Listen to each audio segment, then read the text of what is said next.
I got some really good news for you crypto fans, as big institutional money is getting involved, and I've got the proof.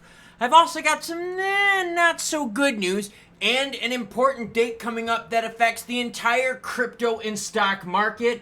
Shout out to all my GameStop and AMC peeps. Hola, mi amigos, and how are you doing this Tuesday? Jeremy Touche starts us off with some support and a question, and I'm going to ask you a question. Maybe you've got the answer. Jeremy says, Klaus, serious question. Please forgive my ignorance. No worries. No ignorance here.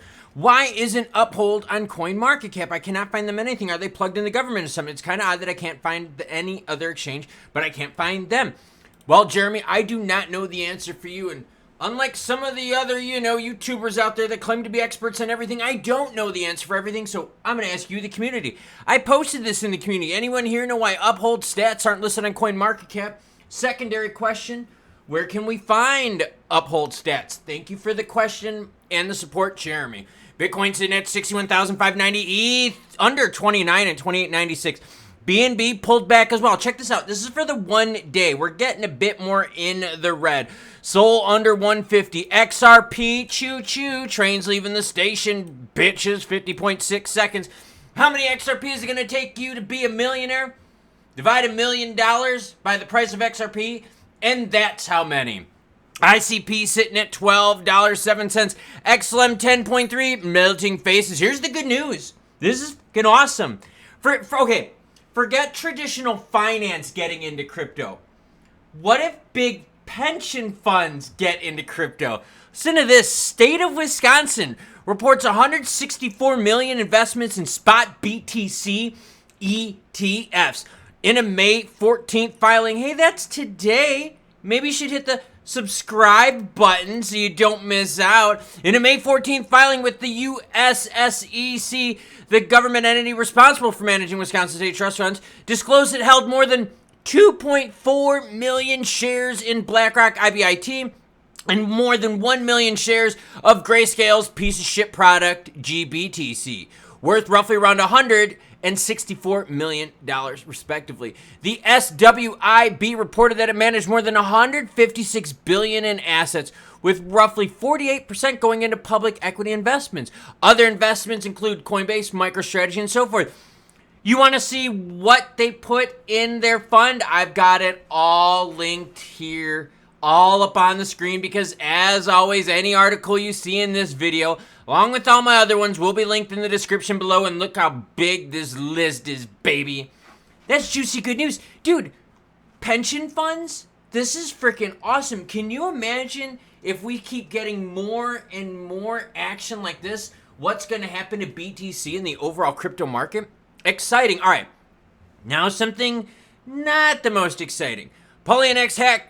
53.5 million in ETH laundered via Tornado Cash. All right, the PolyNX hack that happened a while ago, and there was nothing happened there for a while. Then all of a sudden they started laundering the money through Tornado Cash. Now, the reason I bring this up is because hack scams and schemes have totally gone down here. Seriously, they have really, really gone down. But there's still some funds out there that are floating around that these hackers are trying to, launder. So little Tornado Cash. Now remember, Tornado Cash got a little bit of sanction action from the United States government, but it also doesn't stop people from using Tornado Cash. So hack scams and schemes are still going on, and hackers, scammers, and schemers are still using Tornado Cash to launder their money. But let me ask you a question. How do you feel about the anonymity of Tornado Cash where you could do that? Should the government really be able to tell everyone what they can do with their money? All right, tomorrow. Big date, or today if you're watching this video a day late. CPI data. It's big. Why? Because we're expecting a spike in energy and housing to stay high. CPI stays high. Expect more red. Now, that's for US CPI. UK CPI data comes a week later. That's May 22nd. UK, US, Eurozone, we're all fighting the same thing. High inflation. Higher than it should be for longer than it should be. The reason I bring up the Wisconsin Pension Fund is such a big, prominent piece in the story is because you remember when Celsius and FTX and all those crashed? Well, we had a huge Canadian pension fund that lost their money during that. So that put a lot of these pension funds on ice when it comes to investing in crypto. But now, as you're seeing, as we've got some ETF action, the players want to get back in the pool, and they want to put hundreds of millions of dollars in, which is good for all of us. Now, in regards to hack scams and schemes, it's always bad. People using Tornado Cash to launder money, I get it. But should the government really be able to tell us what to do with everything? Should we really have KYC AML for every transaction out there? You know, when I use cash to purchase stuff, there's no KYC AML. All it is a big fuck you to the United States government. But yet the United States government and other governments out there are like, yo, Tornado Cash, we're going to sanction the ever-living hell out of you. Department of Justice and so forth. That's not good, nor is it fair. But what do we do about all the hack scams and schemes and how they want to launder their money? We're really sitting on this weird side of things here, so I want to know from you. I also want to know from you, why isn't Uphold listed on CoinMarketCap stats?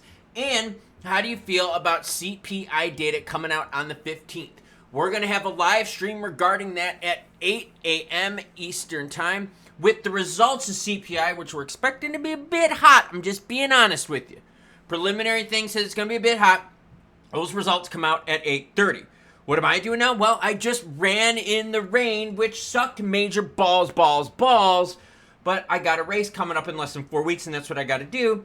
So I'm eating some soup here, which you can see, to warm me up. It doesn't look that appetizing, does it? Well, it's actually really, really good. So let me know in the comments below what you think about today's stories, and let me know what you think about balls. And to finish this video out, how many XRP does it take to make you a millionaire? Just divide $1 million by the current price of XRP and you got your answer. Unless you want hopium bullshit rammed up your ass.